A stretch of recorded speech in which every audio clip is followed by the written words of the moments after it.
Hello everyone, আসসালামু আলাইকুম। আজকে আমরা শিখব মডিফায়ার। প্রথমে দেখো, মডিফায়ার তোমাদের মার্ক হচ্ছে 5। আমি আজকে তোমাদের যে 10টা টার্ম দেবো, এই 10টা টার্ম যদি তোমরা ভালো মতো প্র্যাকটিস করো তাহলে মডিফায়ারে কিন্তু তোমরা 5-এ 5 পেতে পারো। প্রথমে ফার্স্ট টার্মটা দেখো, ইউজ অ্যান্ড ইনফিনিটিভ। প্রশ্ন যখনই ইউজ অ্যান্ড ইনফিনিটিভ বলবে তার মানে 2 + V1।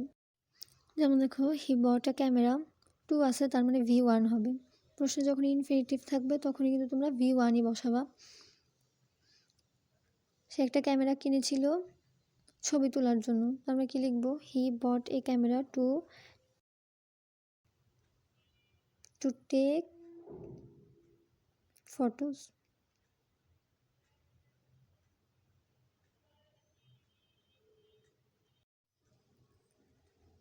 এরপর টার্ম 2টা দেখো, ইউজ এ কোয়ান্টিফায়ার।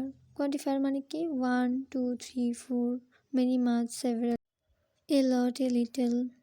যেমন আই হ্যাভ বট, ইয়াসে ইউজ এ কোয়ান্টিফায়ার বলছে। অ্যান্ড এরপর দেখো books, I have bought books yesterday. তো শূন্যস্থানে তোমরা কী দিতে পারো? এখান থেকে যে কোনো একটা ওয়ার্ড তোমরা বসিয়ে দিতে পারো। যেমন ধরো আই হ্যাভ বট ওয়ান দিতে পারো, 1 বুকস ইয়েস্টারডে। বা ধরো many books, I have bought many books yesterday. ঠিক আছে?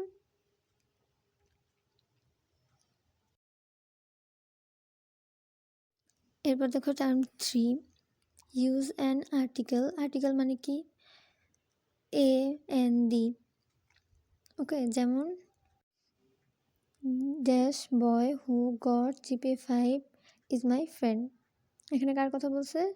যে জিপে 5 পাইছে সে আমার ফ্রেন্ড। তার মানে কি? একজন এখানে কি হবে? এ এন নাকি ডি হবে? দেখো এখানে কিন্তু নির্দিষ্ট, আচ্ছা আমি একটু উপরে লিখি। হ্যাঁ,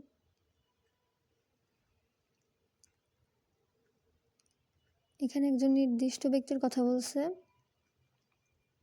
তোমরা জানো যখন কোনো কিছু নির্দিষ্ট করে বোঝায় তখন দি বসে। Okay, the boy who got GPA 5 is my friend. এবার 4 নাম্বারটা দেখো, ইউজ অ্যান ইন্টেন্সিফায়ার। কি বলছে? ইউজ অ্যান ইন্টেন্সিফায়ার যখনই থাকবে তখনই তোমরা কি করবা? সো বা ভেরি লিখবা। যেমন দেখো, it is dash dangerous for human health. কি বলছে? ইউজ অ্যান ইন্টেন্সিফায়ার, তাহলে কি লিখবা? ইট ইজ সো বা ভেরি, যেটা দিতে পারো very. It is very dangerous for human health. এবার 5 নাম্বারটা দেখো, ইউজ এ ডিটারমিনার। যেমন দিস দ্যাট দোজ সাম। তোমরা দিস কখন লিখবা? যখন সাবজেক্ট সিঙ্গুলার থাকবে তখন দিস হবে। আবার দিস কখন লিখবা? যখন সাবজেক্ট প্লুরাল হবে।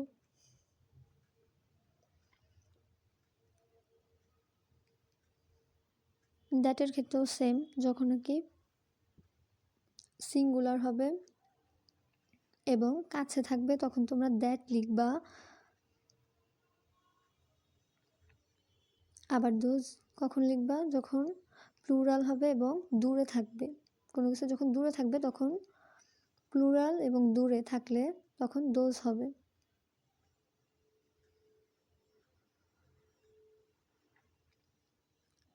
আর কোনো কিছু যখন বুঝাবে তখন তোমরা সাম লিখবা। কোনো কিছু বোঝাতে।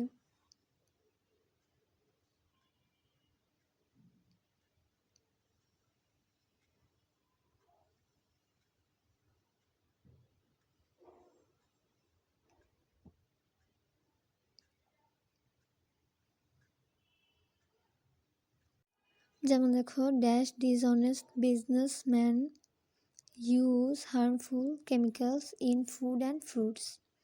এখানে কি হবে? আমরা দিদি সাম।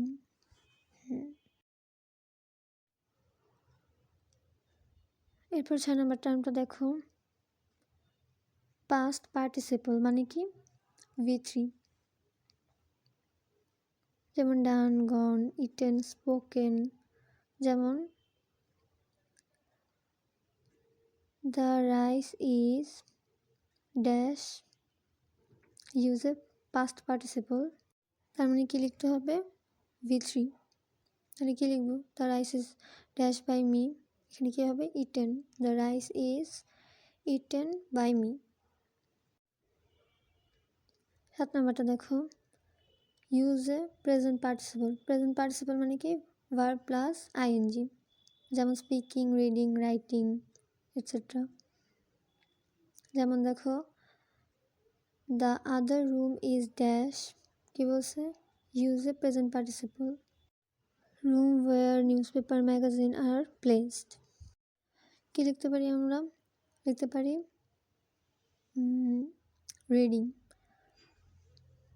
The other room is the reading room where newspaper magazines are placed. এখন 8 নাম্বারটা আমরা দেখো,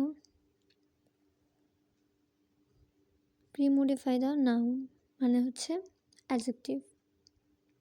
যেমন গ্রেট, ওয়ান্ডারফুল, বিউটিফুল এটসেট্রা। যেমন দেখো, আর্সেনিক ইজ এ ড্যাশ, কি বলছে? Premodify the noun. তাহলে কি হবে? Arsenic is a dash substance, এখানে যে কোনো একটা অ্যাডজেক্টিভ বসবে। আমরা লিখতে পারি arsenic is a poisonous substance. Poisonous হচ্ছে ক্ষতিকর। এরপর দেখো 9 number,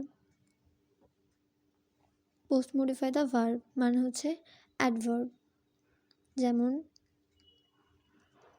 properly, heavily, highly, slowly, quickly etcetera. যেমন দেখো, she tells me to go to college dash, post modify the verb. তার মানে কি লিখবো আমরা? অ্যাডভার্ব লিখবো। তো আমরা এখন এখানে কি লিখবো? Regularly. She tells me go to college regularly. এবার 10 নাম্বারটা দেখো, use a possessive. My, our, your, his, her, their, its, এগুলোই হচ্ছে পসেসিভ। যেমন most of the people in dash, use a possessive country do not know the importance of English. Most of the people in dash, কি হবে? our, most of the people in our country do not know the importance of English. তো এই ছিল আজকের video, দেখা হচ্ছে next ভিডিওতে। আল্লাহ হাফেজ।